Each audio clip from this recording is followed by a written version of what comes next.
Good evening. Good evening and welcome. Thank you very much. You know, 7 years ago, when I arrived at the Human Rights Campaign, we found ourselves, if you remember, in a battle with then President Bush over the federal marriage amendment. 7 years later, I stand before you at my last national dinner, about to introduce our current president, Barack Obama.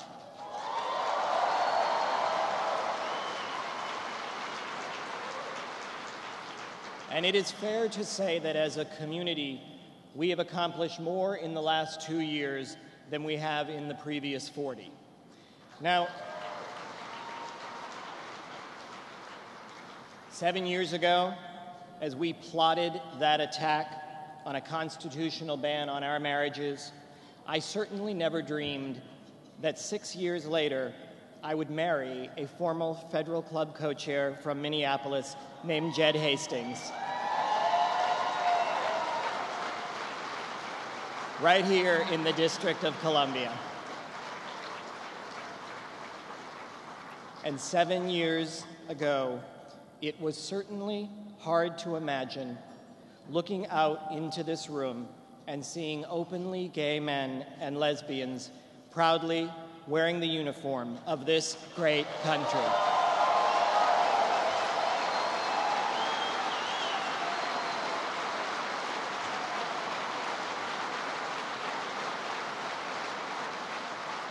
It has been an extraordinary journey, marked as much by the lows as the highs.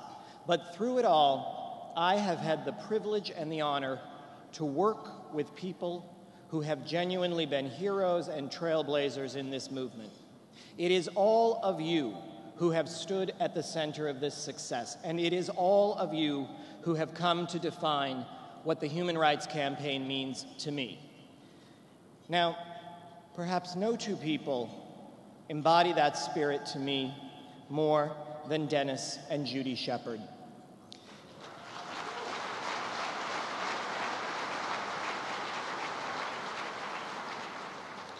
We know the horrific details of their son Matthew's death, and we know how they channeled their grief into inspired and effective advocacy.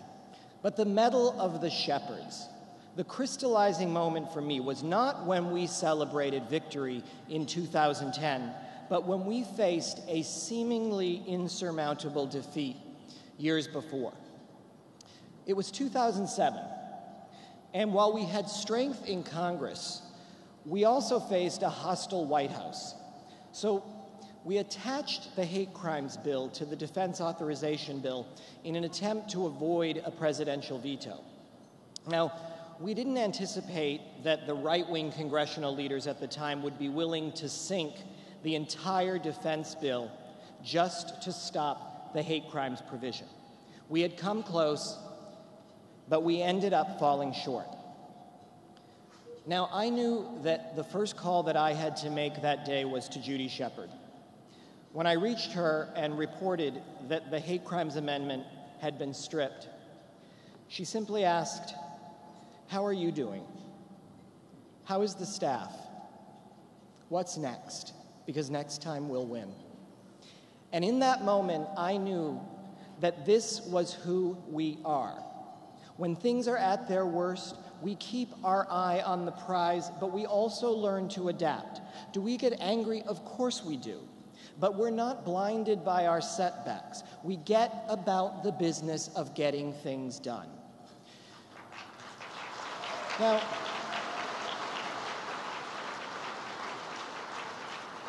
then there's my friend, former Marine Staff Sergeant Eric Alba.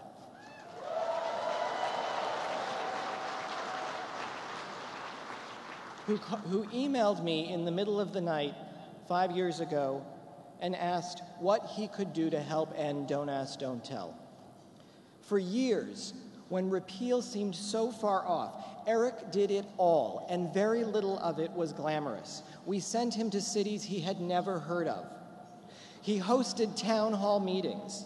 He talked to legislators, and he organized veterans. This brave Marine who lost his leg only asked me, "What's next?" Eric never walked off the field. He never let anger or frustration rule the day. He never gave up, and neither did we. Well, that spirit is alive in this room tonight. That spirit sees beyond the barriers that are put in our way. That spirit sees a wall and either scales it or digs a tunnel under it. It is the sheer determination and energy that drives the brilliant, hardworking HRC staff and the extraordinary army of volunteers all across this country that I have had the honor to work with. It is the story of the gay, lesbian, bisexual, and transgender community going all the way back to Stonewall, through the heavy toll of the AIDS epidemic, and to our fight for equality today. And ultimately, it is how we will win marriage equality all across this country.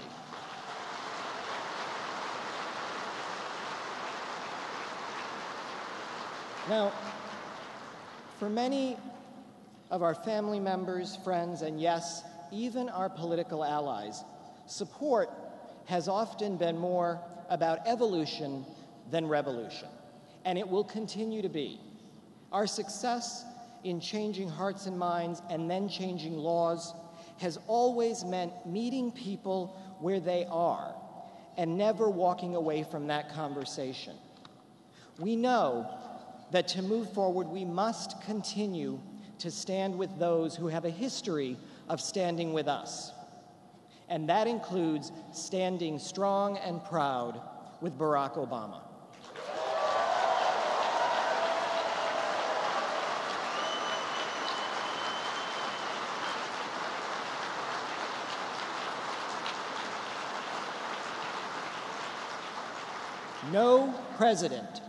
No president has done more to improve the lives of LGBT people than President Obama.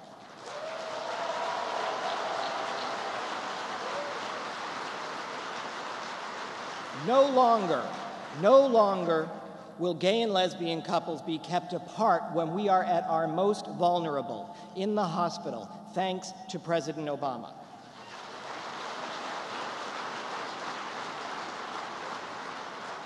He kept his word, and he ushered in the end of Don't Ask, Don't Tell, while others promised to reopen the wounds of that discriminatory policy.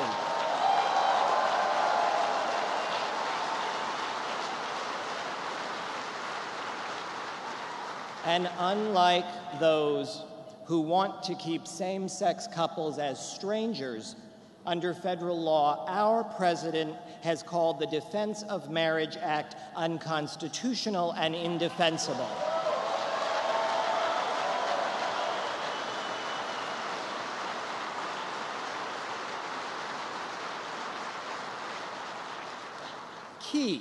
Key to the pace of marriage equality in this country, we know that our president will continue to appoint fair-minded judges who faithfully interpret the Constitution of this country. Our president has called on all Americans to recognize our common humanity. He tells young LGBT kids that life will get better for them.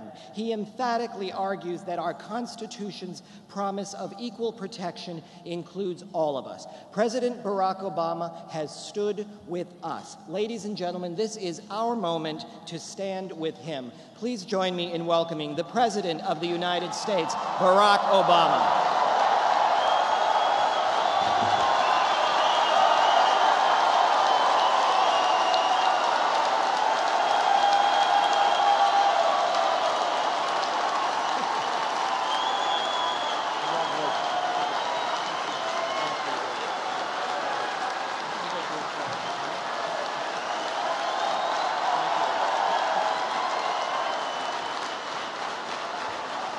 Thank you.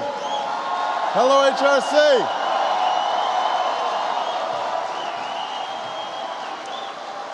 Thank you so much. Thank you. Thank you very much. Thank you. Thank you so much. Thank you, everybody. Thank you. Please have a seat. Thank you. Thank you so much. It is great to be back. I see a lot of friends in the house. I appreciate the chance to join you tonight. I also took a trip out to California last week where I held some productive bilateral talks with your leader, Lady Gaga.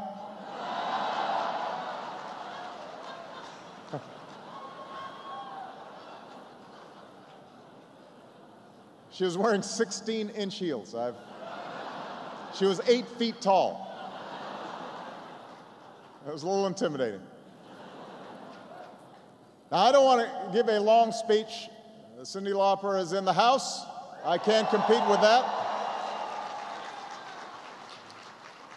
But I wanted to come here tonight, first of all, to personally thank Joe for his outstanding years of leadership at HRC.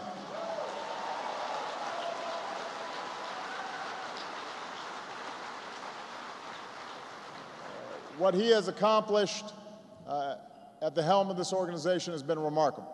And I want to thank all of you for the support that you've shown this organization and for your commitment to a simple idea. Every single American, gay, straight, lesbian, bisexual, transgender, every single American deserves to be treated equally in the eyes of the law and in the eyes of our society. It's a pretty simple proposition.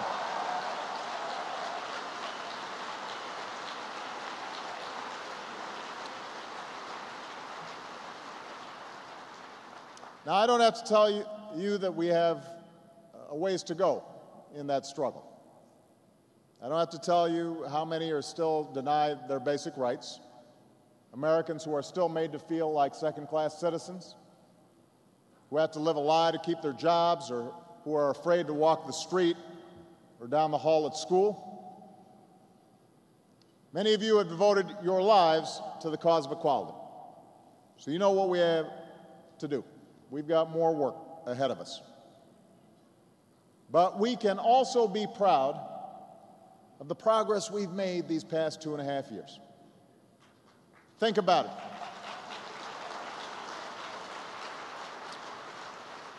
Two years ago, I stood at this podium in this room before many of you, and I made a pledge. I said I would never counsel patience, that it wasn't right to tell you to be patient any more than it was right for others to tell African Americans to be patient in the fight for equal rights a half-century ago. But what I also said, that while it might take time, more time than anyone would like, we are going to make progress. We are going to succeed. We are going to build a more perfect union. And so let's see what happened. I met with Judy Shepard. I promised her we would pass a hate crimes bill named for her son Matthew, and with the help of my dear friend Ted Kennedy, we got it done, because it should never be dangerous.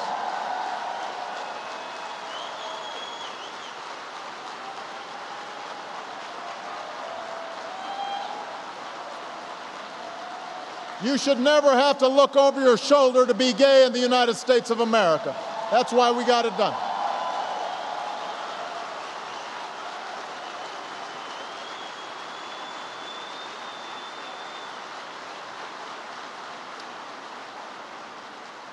I met with Janice Langman, who was barred from the bedside of the woman she loved as she lay dying. And I told her that we were going to put a stop to this discrimination.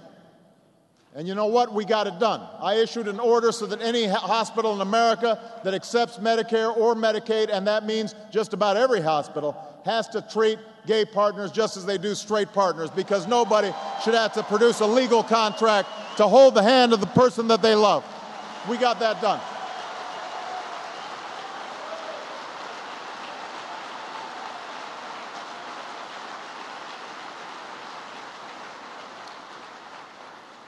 I said that we would lift that HIV travel ban. We got that done. We put in place the first comprehensive national strategy to fight HIV/AIDS. Many questioned whether we'd succeed in repealing Don't Ask, Don't Tell. And yes, it took 2 years to get the repeal through Congress. We had to hold a coalition together. We had to keep up the pressure. We took some flack along the way. But with the help of HRC, we got it done. And Don't Ask, Don't Tell is history. And all over the world, there are men and women serving this country just as they always have, with honor and courage and discipline and valor. We got it done.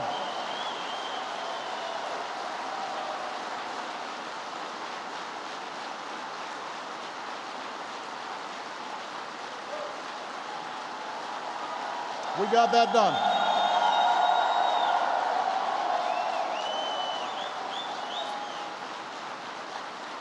All around the world, you've got gays and lesbians who are serving, and the only difference is now they can put up a family photo. No one has to live a lie to serve the country they love. I vowed to keep up the fight against the so-called Defense of Marriage Act. There's a bill to repeal this discriminatory law in Congress, and I want to see that passed. But until we reach that day, my administration is no longer defending DOMA in the courts. I believe the law runs counter to the Constitution, and it's time for it to end once and for all. It should join Don't Ask, Don't Tell in the history books.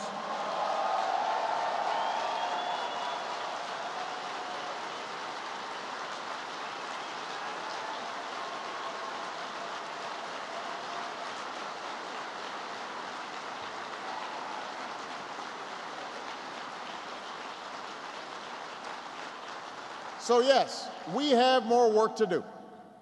And after so many years, even decades of inaction, you've got every right to push against the slow pace of change. But make no mistake, I want people to feel encouraged here. We are making change.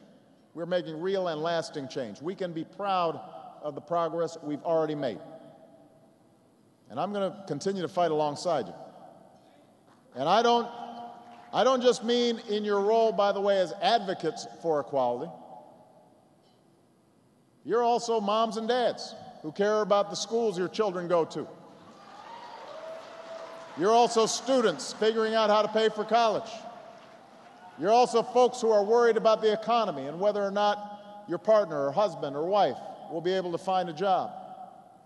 And you're Americans who want this country to succeed and prosper, and who are tired of the gridlock and the vicious partisanship and are sick of the Washington games. Those are your fights too, HRC.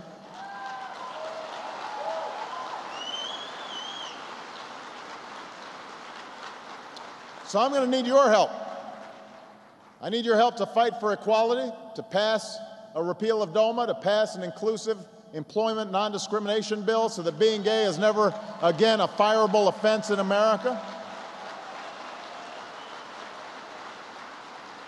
And I don't have to tell you, there are those who don't want to just stand in our way, but want to turn the clock back, who want to return to the days when gay people couldn't serve their country openly, who reject the progress that we've made, who, as we speak, are looking to enshrine discrimination into state laws and constitutions, efforts that we've got to work hard to oppose, because that's not what America should be about.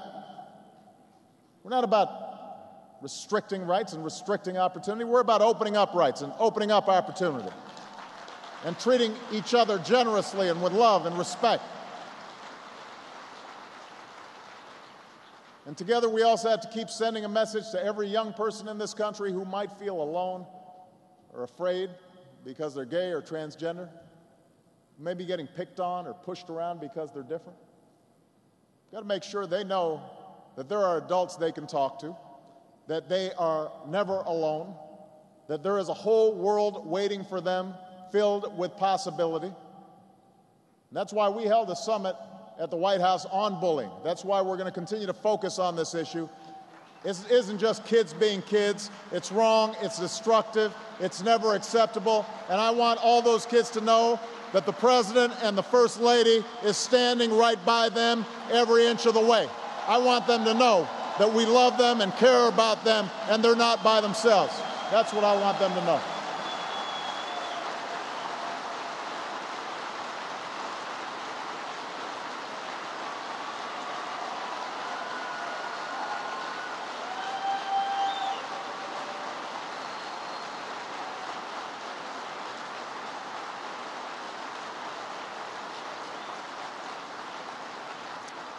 But I also need your help in the broader fight to get this economy back on track.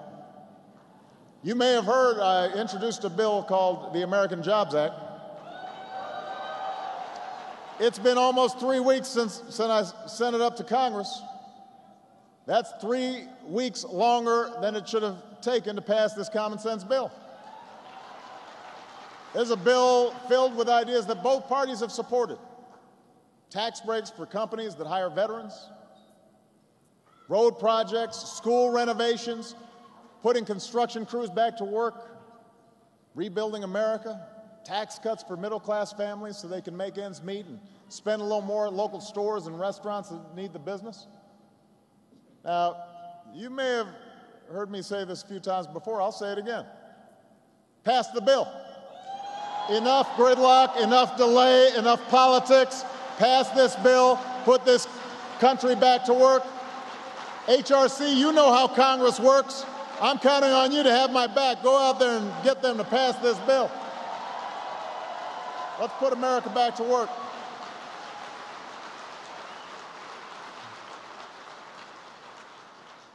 Now, ultimately, these debates we're having are about more than just politics. They're about more than the polls and the pundits and who's up and who's down. This is a contest of values. That's what's at stake here.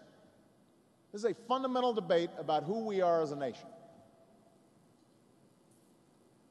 We don't believe in a small America where we let our roads crumble, we let our schools fall apart, where we stand by while teachers are laid off and science labs are shut down and kids are dropping out. We believe in a big America, an America that invests in the future, that invests in schools and highways and research and technology, the things that have helped make our economy the envy of the world.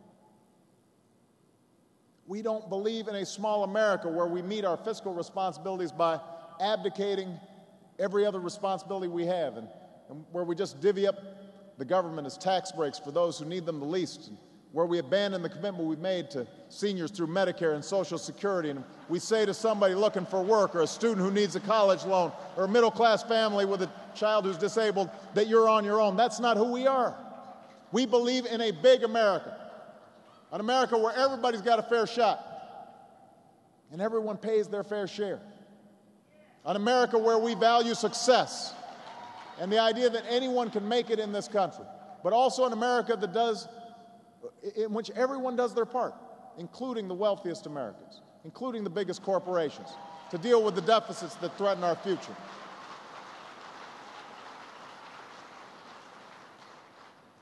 We don't believe in a small America. We don't believe in the kind of smallness that says it's okay for a stage full of political leaders, one of whom could end up being the President of the United States, being silent when an American soldier is booed. We don't believe in that. We don't believe in standing silent when that happens. We don't believe in them being silent cents. You want to be commander-in-chief? You can start by standing up for the men and women who wear the uniform of the United States, even when it's not politically convenient.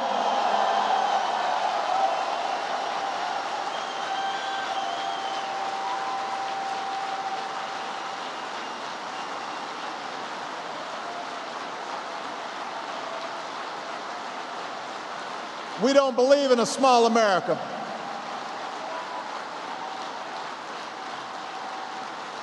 We believe in a big America, a tolerant America, a just America, an equal America that values the service of every patriot. We believe in an America where we're all in it together and we see the good in one another.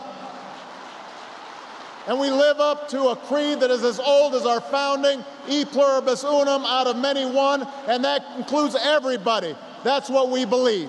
That's what we're going to be fighting for. I am confident that's what the American people believe in. I'm confident because of the changes we've achieved these past 2.5 years, the progress that some folks said was impossible. And I'm hopeful.